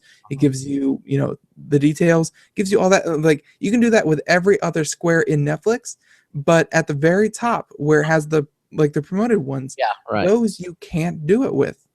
Okay. And you find that frustrating. So frustrating. Well, it goes on to say, he talks about it. He says, on the downside, he says, this new process could be confusing if users don't realize they only have a few seconds to avoid automatic playback and select another option. Okay. You have to be fast on the mouse. And blocking several seconds worth of the actual content with the floating menu doesn't sound ideal. But in any case, Netflix says it's rolling it out globally, and eligible connected TV devices should get it over the next few days. Now, there's always this little section he has, why this matters. Okay, he says, this isn't the only instance of Netflix using video to speed up the content selection process. He says the streaming, Netflix also has dabbled in showing silent video teasers for featured shows on its main menu screen. So now Netflix is going to go a little bit further in hopes of helping people to get over their indecisiveness, although it risks a backlash from people who already know what they want. So there you go. There you go. Well, so you don't like it, what you're telling me. You find it frustrating. No, like they recently went through a huge rebranding, or not rebranding, but a user interface overhaul that I like. It's different. It has it has the different rows of all the videos, and it has everything, and you can kind of hover over it, and it'll change pictures and all that kind of thing. You can hit play directly from each one of those, and that's nice because I've learned to deal with it. And you get a lot of information just like you could in a very much smaller screen. Like you don't have to keep jumping back and forth. There are some features though that they need to keep working on, which I know they will be. So, but what do you think? Because overall 95%, I'm a fan of what Netflix has done lately. Yeah, the thing that I had to, I don't know if I necessarily like those when you look at, they show you like, I think they serve a 5 or 6 in a strip, and then you click the next thing, instead of going one at a time, it'll zoom over to the next 5 or 6, and you go, oh, gee, I got to go back because you might have missed one. So it takes some getting used to. That's your fault. The older version, you basically go one at a time, or hold it down, and it would continue. Actually, wouldn't have to hold it down. You just go to the end of the screen, and as you move the mouse to the end of the browser window, it would start scrolling to the left, vertically, horizontally. Excuse me. Yeah. But now now it doesn't do that. Now you just at the end, you click it, and you go zoop, you get the next 5 or 6 videos, and See, and that I don't mind at all. Okay. Okay. And you can, and I sort of like the little down arrow where you can, if you don't want to click on the thing to start playing, you want to just read more about it. Because once you click on it, it starts playing. Guess what Netflix does? It thinks, oh, you've watched this, and it puts it on. Was it the thing of pictures that I've watched, or continue seeing that type of thing? And you say, you're watching hot on Netflix, action, blah blah blah. I didn't want to. I didn't really watch it. I accidentally clicked it, and once you do that, there's really no way of getting it off that list. So they think you've watched the picture, or you've started to watch it. So you have to be careful on what is you click on Netflix. Yeah, if you say so. Overall, 95% Netflix still completely worth it in my mind, at least. Okay, all right. Well, there it is. By the way, have I mentioned how much I like Kayasi's rechargeable phone case? This thing is a lifesaver. You do like it? Yep, I've still been using it. Just a little update. Still been using it. Kind of annoyed at how slow it charges, but other than that, very, very much worth I think it's like $25. Very, very, very much worth it. This is from whom now again? Kayasi. Okay. We had them on the show. They're they make accessories. Right, exactly.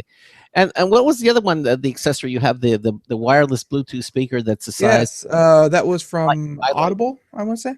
No, it was from. I Love. There we go. Yeah, I Love. Yes, exactly. I Love. How do you like that? Very good too. It's a little sad when I run it dry because it has a little battery indicator. It only has like 4 levels though, because I'm used to a percentage. I'm used to a percentage system where if your phone is 73% dead, your phone is 73% dead. This one just has a little tiny indicator up top next to your Bluetooth symbol, and it has your battery life. Like, it's the only way to tell how much battery it has. And at the end of it, you can you have it playing. Has very, very good sound. Not good enough for outside. Like a lot of things can overpower it outside, but in a room, it can fill up the whole room with sound. And when it dies, it has this nice little British lady that says speaker on, or Bluetooth on, powing. Like she didn't say pairing, she says powing. It's like pairing, and it pairs with your phone. And then at the very end, if you run her dead, when she has no more battery life left, she goes goodbye, and then she's silent. It's silent. It's so sad. And it also, if someone, when you're listening to music, because I heard you doing it one time, and all of a sudden the music stopped, and I heard it going 5, 6, 1, and it spoke the telephone number that was coming, which it'll speak the telephone number that it sends out. It will not read your text messages, nothing like that. But if you're getting an active phone call, you just pick up the phone and it'll start reading the numbers for you out loud. And but at the same token, if you answer it with your phone, because I don't believe you can do this yet with the I Love speaker. But it'll go just through your phone. Like, it won't, because I know some Bluetooth speakers will do this. Like, you have to manually disconnect it before you accept the phone call. So this one just goes directly through your phone. Oh, cool. But it's nice, and again, it's portable. It's a nice size. Very portable. Okay, we're continuing to. Do we have time to do one more story quick before the bottom of the hour? I'm not sure. Do we have? Not gonna do this one just yet, but we are. Let's talk a little bit about Kepler. Okay. Kepler's a satellite, in case you didn't know, and Kepler's job is to find planets. Not just any planets, but planets that could host life. Not just any life, but life as we know it. Be that bacteria, be that plant, be that what have you. Well, Kepler may have struck gold. We know we've had these kind of these false alarms every year or so, where a new Kepler system was found. with a new, interior rocky planet in the habitable zone. Mm-hmm. But this one is the most Earth-like planet yet. So, just to give some fun facts out there about what we know about Kepler 452b. So, Kepler is a satellite. Kepler 452 is the star, and Kepler 452b is the planet. B meaning the second planet out from the star. Mm-hmm. So here's what we know: it's the smallest exoplanet discovered to date. Discovered orbiting in the habitable zone of a G2 class star, just like Earth and its sun. Mm. Kepler 452b is 60% larger in diameter than Earth and is considered a super Earth-sized planet. So, a little bit bigger, but nothing too outrageous where the gravity is going to be, too much of an issue. I was going to say, it has twice the gravity, but it's twice the size? No. Only 60% larger. Although I'm not a huge physics buff, so I'm not really sure what that means for gravity, but I'm sure someone out there has figured it out. So it's a rocky planet, or at least they think it's a rocky planet. And while it's a little bit larger than Earth, the year on Kepler 452b, the year is 385 days. Oh. Just 5% longer. Mm-hmm. So if you move there, you wouldn't have to adjust too much. No, you wouldn't. Yeah. It's 5% further from the parent star. And Kepler 452b is 6 billion years old. I'm sorry, the star, Kepler 452, is 6 billion years old, 1.5 billion years older than the sun, than our sun, and has the same temperature and is 20% brighter and has a diameter 10% larger. So not too far off from being just like our sun. And it's located, sadly, 1,400 light years away. Wow. So it's the most Earth-like yet, and there's going to be some more study on it. We're going to try to zoom in and get some spectrometer on it. Mm-hmm. And potentially, we're going to look for oxygen, hydrogen, nitrogen, and maybe even chlorophyll and see if there's life on that planet. All right. We've got another news tips bulletin review from Marty Winston coming up. You listen to the Computer America Show. Got a lot more stories. Stay with us. Did you know that close to 5 million people listen to Computer America? Marketers today, maybe because so many of them are millennials, don't really appreciate the forgotten power of radio. And Bell Ringers is about to kick that up a notch. Starting August 31st, it's an hour, Monday through Friday, on so many stations nationwide that more than 50 million people will be able to tune it in. 4 times each show, a 3-person team will debut and describe an unannounced new product or new service. So what they showcase is always newer than news. That same day, they get news about it out to traditional online and social media. Get full coverage on Slash Gear and more. It doesn't sound like anything else on radio, maybe because they have a budget of more than $10 million per year. It's a monster way to launch new offerings. You can tell the marketers you know to check out bellringersmedia.com. That's BELLRINGERSMEDIA.com, but please tell them to hurry. September segments are booking now. Hi, this is Craig Crossman, host of the Computer America Show. You have important meetings to schedule. Your company's getting ready for its IPO, and you're in charge of the PTA fundraiser this month. So how do you coordinate everyone to be available at the same time? Are you still using emails, phone calls, even text messages to schedule meetings with a group of people? How's that working out for you? Not so great, huh? It's a fact that every day, millions of people suffer from scheduling headaches.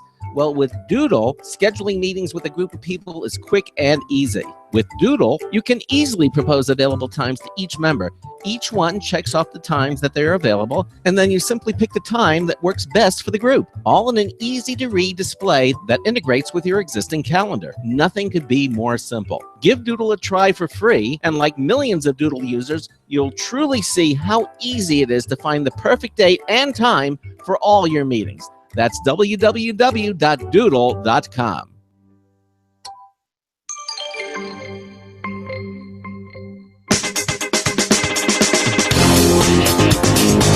I hope your ears are ready for this. Oh, hi, it's Marty Winston with the News Tips Bulletin Review for Computer America. This time, the Pioneer Portable Blu-ray Burner. How often do you work with optical discs these days? On how many of your desktop or laptop computers?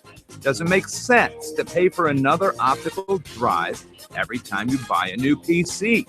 How many of those that you have are able to handle newer formats?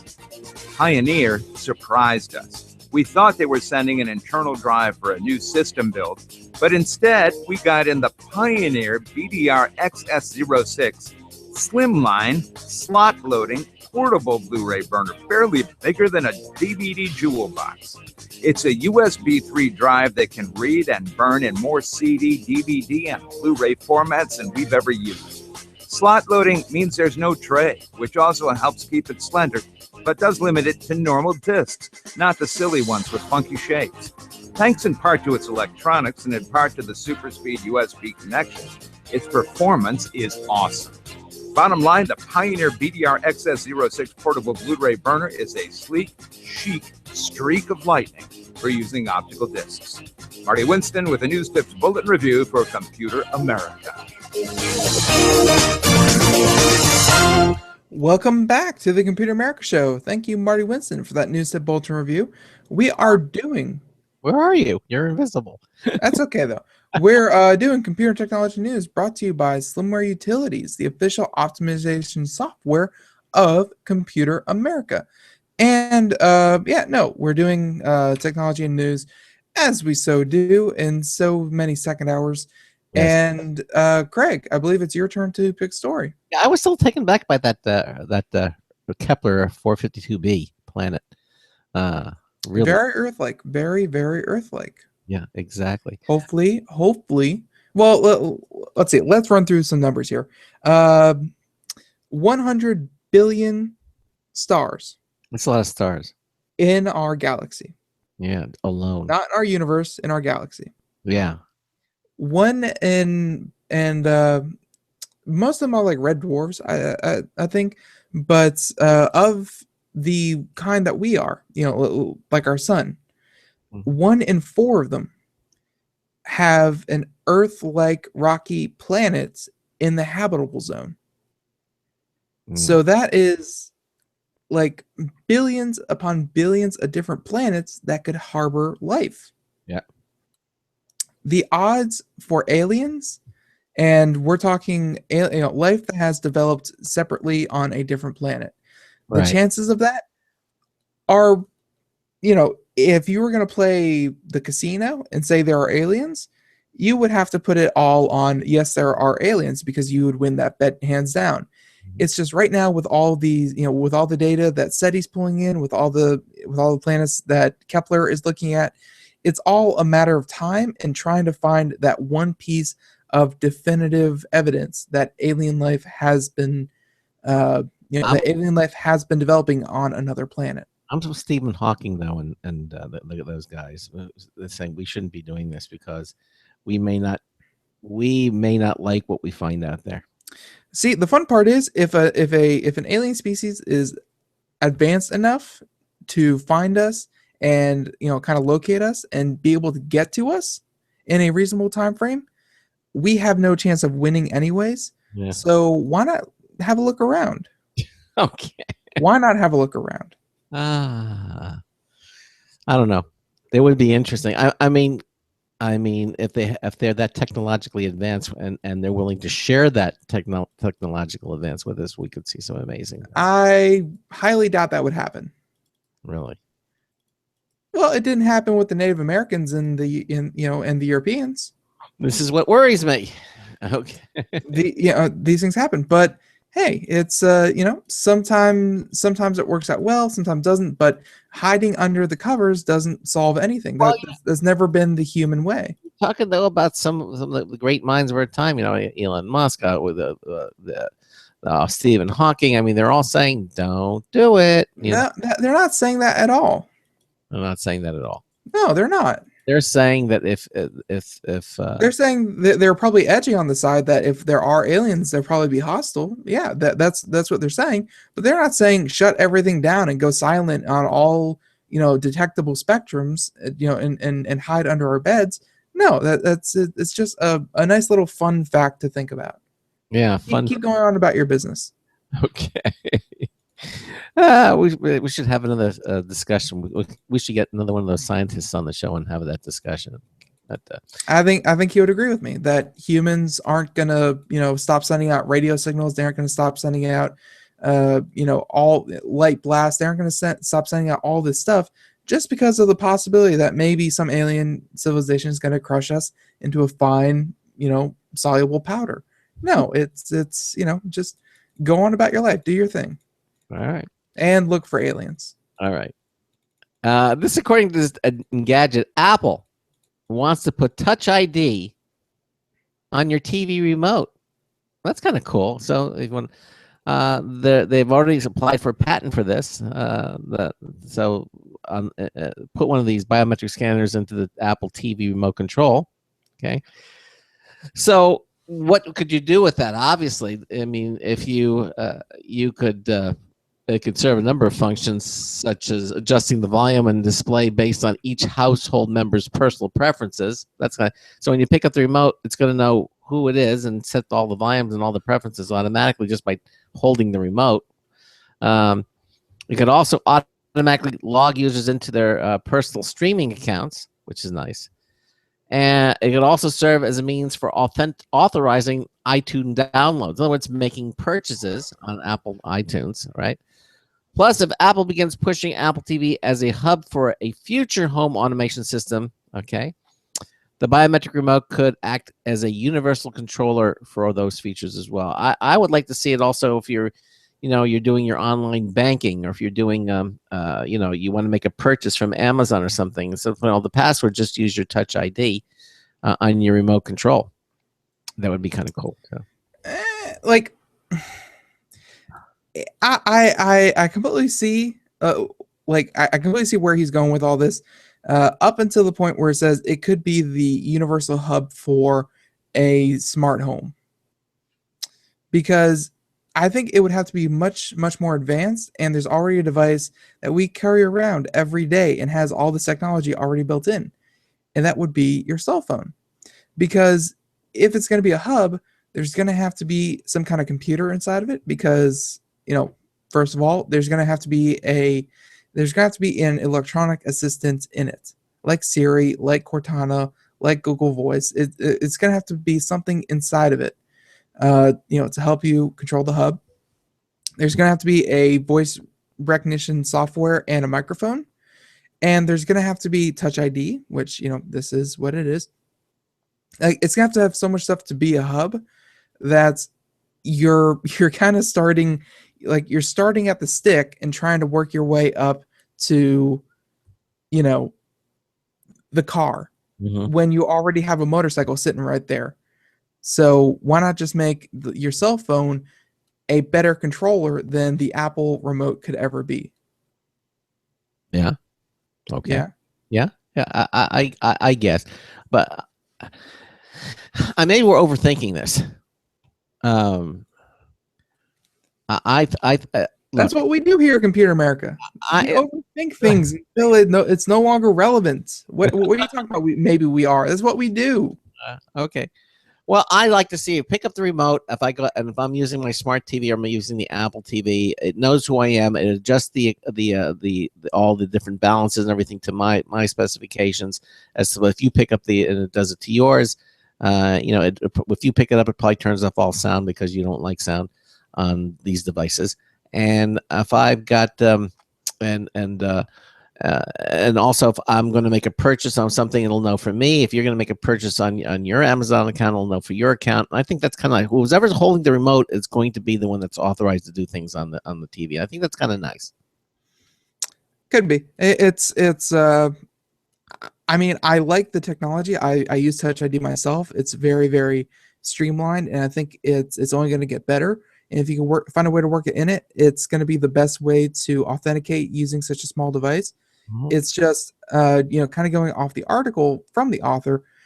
I, I don't agree with the hub part, but everything else, it makes complete sense to have some kind of some kind of authentication.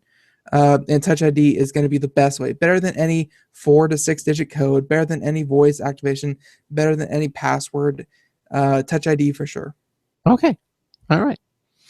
Okay. That is, of course, if you like the idea of Apple having everyone's fingerprints on record, That's true. because they're going to do that. They're going to do that. All right. Yeah, I have like 4 different stories here. No, 5 stories that I think are all very relevant and very intriguing, and some even funny. So let's go with the funniest first. That's the Engadget one, right? This is the popular science one. Oh, I thought the Engadget one's funny. Okay, I'll do that. I'll do that. Okay, you do the pop sign one. I'll do the Engadget one. The Engadget one. We have like a million Engadget ones. Which one are you talking about? The one, the stereo system that drives your dog. No, no, that one didn't even make the list. This is my top 5. Okay. So this one is a suspected meth lab explodes in a U.S. government building. And it makes sense because, as the author points out, it's probably the last place the feds would have looked. Mm-hmm. So Alexandra Ossola. And yesterday Congress requested more information about a July 18th explosion in one of the buildings operated by the National Institute of Standards and Technology outside Washington, D.C. And there was cause to raise eyebrows. Yeah. Because based on the evidence, they suspect that the room was being used to develop illegal methamphetamines. Long-term for meth. Yeah. So the explosion happened in the NIST building 236, far from the majority of the labs, so it didn't damage any research endeavors. I don't believe there were any there were few employees that were around, but it did injure a security guard who was on duty. He quit his job the day after the incident. Huh. Let's hope that is simply because, potentially being blown up, he's going through a midlife crisis and not he had anything to do with it and he needed to skip town. But yeah, so the government, so the question on everyone's mind is, how was there a meth lab in a government building and who was operating it? Those are good questions. Mm-hmm. So the local county police wouldn't comment on it. And they didn't comment on the chemicals or the equipment used to make the drugs, but the NBC Washington reports that the security guard was found with burns on his arms and hands, igniting suspicion that he might have been involved in making the meth, which makes sense because if there's an explosion in a decent sized one, let's say you're walking by the door, because obviously if you walked in, I think a meth lab is probably is pretty easy to spot, It's not a kitchen counter, it's a meth lab. So if you were just walking by, you would think it would be on the side of his face, it would be on his leg, it would be on his torso, but primarily the burns were on his arms and his hands. Mm-hmm. Like he was messing with it. Mm-hmm. Mm-hmm.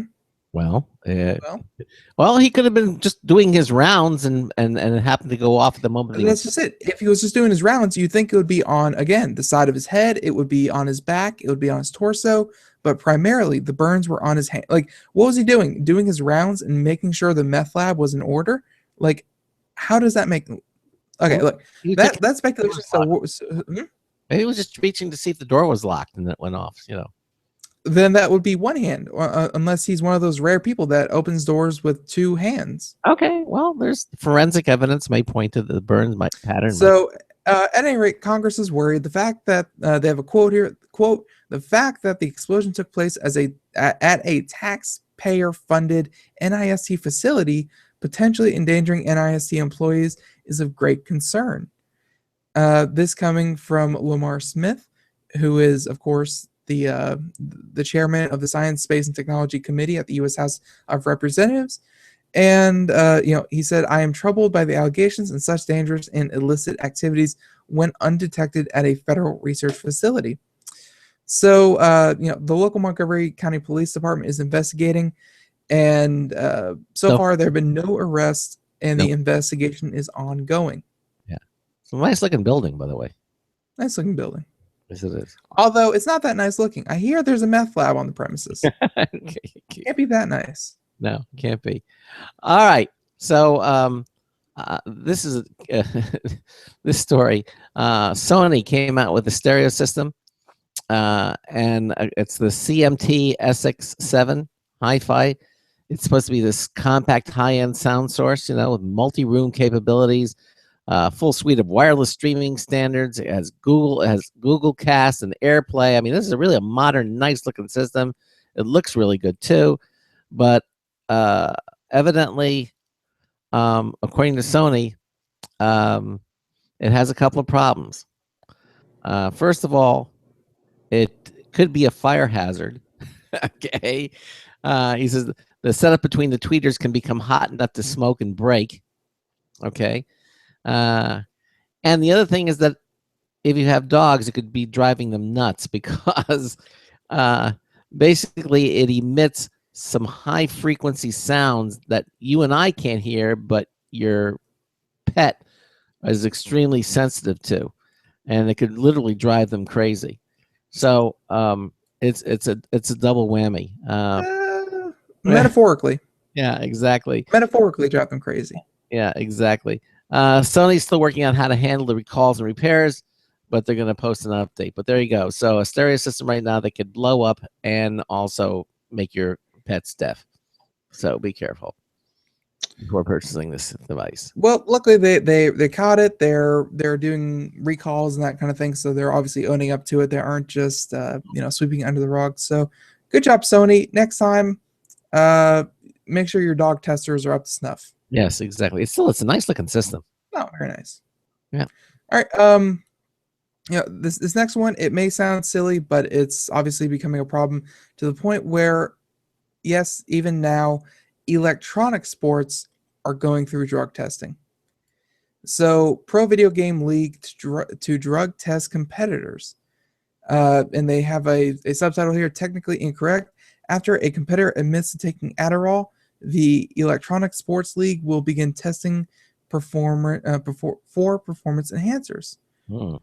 So, I'm not going to go into all of the minutia of the actual article, but I will say from personal experience, it's not uncommon for for people on the pro circuit, on Counter-Strike Global Offensive, for League of Legends, for anything that for Halo, for anything that takes fast switch reflexes, a lot of concentration, and that kind of thing. You can take kids will take Adderall, which is a drug that helps treat attention deficit hyperactivity disorder. Yeah.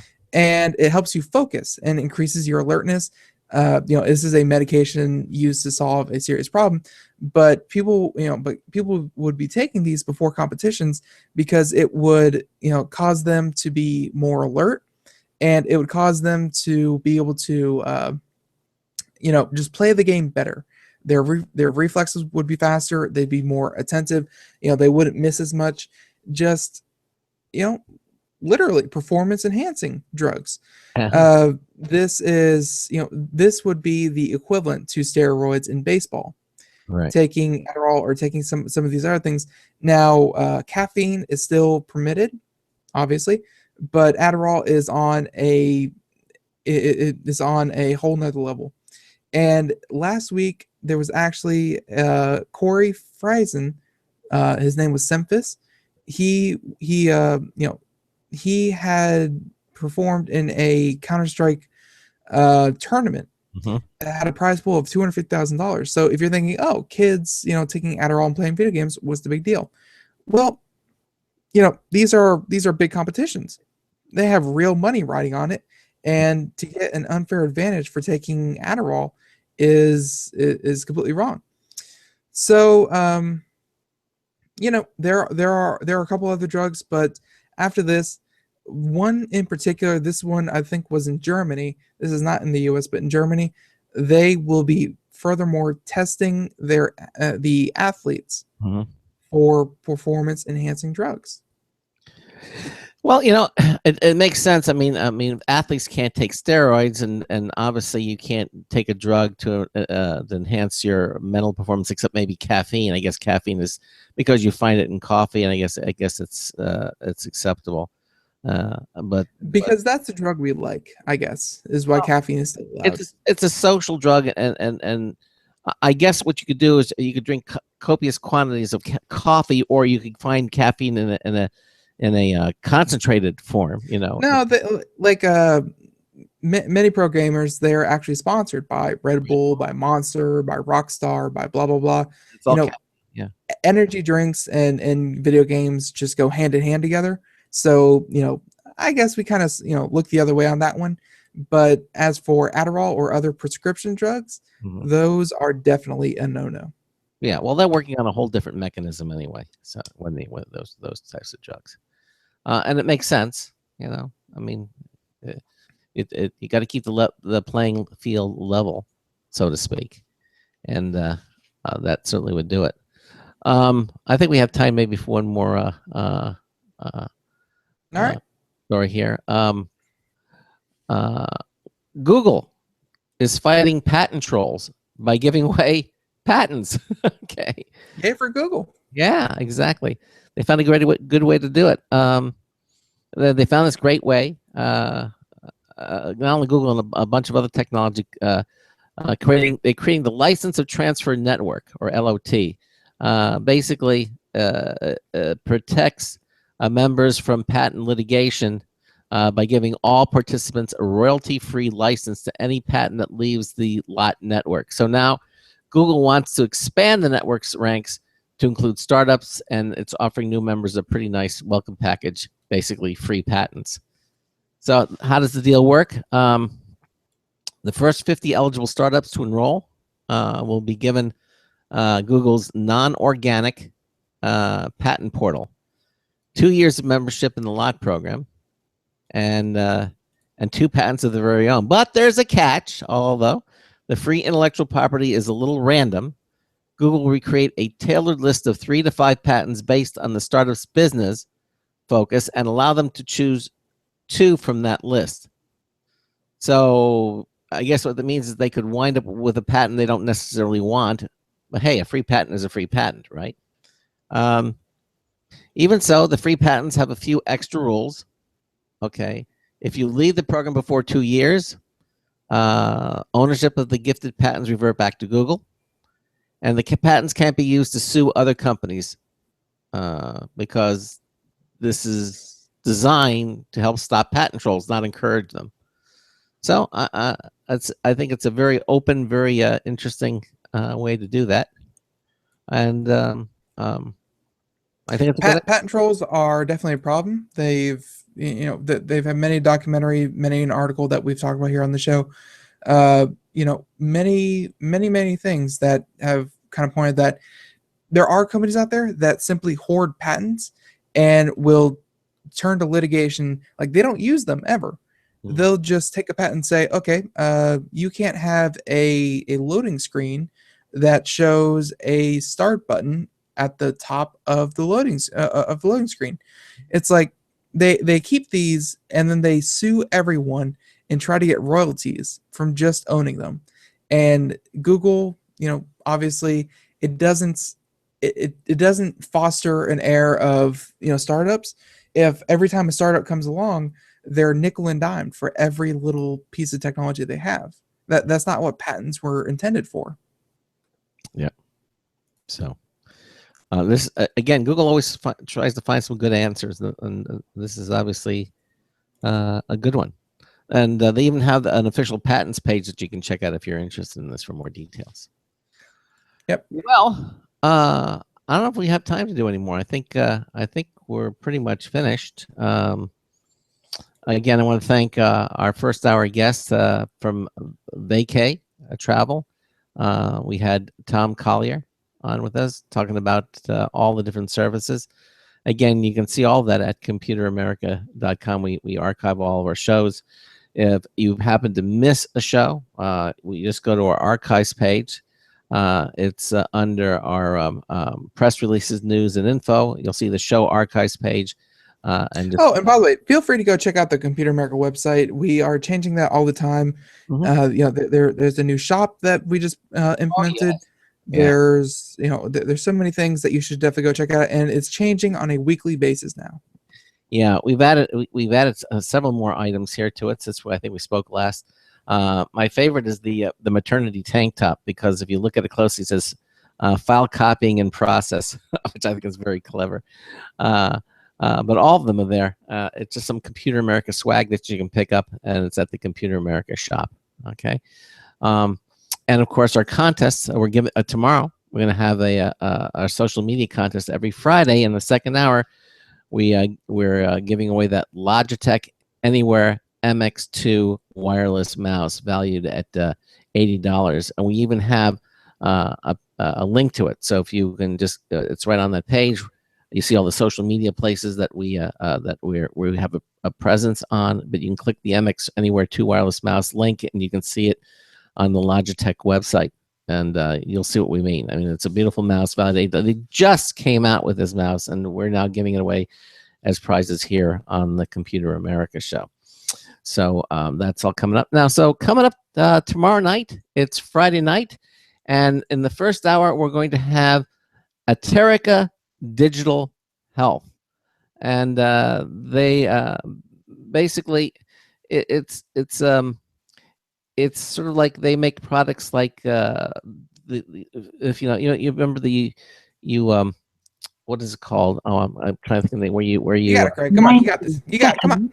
Where you fall and you can't get up. Life alert. Life alert. Yeah, sort of like that, but the emergency pendants. Yeah, and also the Epi, which is the pen. They have an Epi pen, and it has the technology, so you can work with your iPhone, iPad.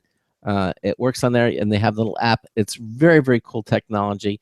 We're going to have them on the show in the first hour. We're going to have the company's president and CEO going to be joining us for the first hour, and then in hour two, you guessed it, computer technology news brought to you by Slimware Utilities, the official optimization software.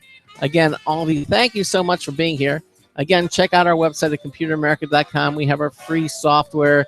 We got the new show lounge. It's all happening here at computeramerica.com. And everything we do here at the show is reflected at our website. So have a great evening. And Ben and I will see you tomorrow night, same time, same bat station.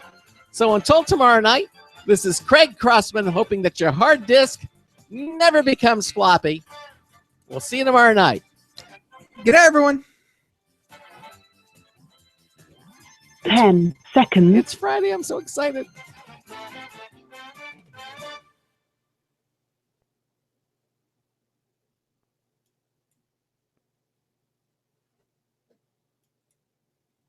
Thank you for using Blog Talk Radio. Goodbye. Okay, everybody, again, thanks for watching our live video stream. And Ben and I will see you here tomorrow night. Take care. Good night, everyone. Bye-bye.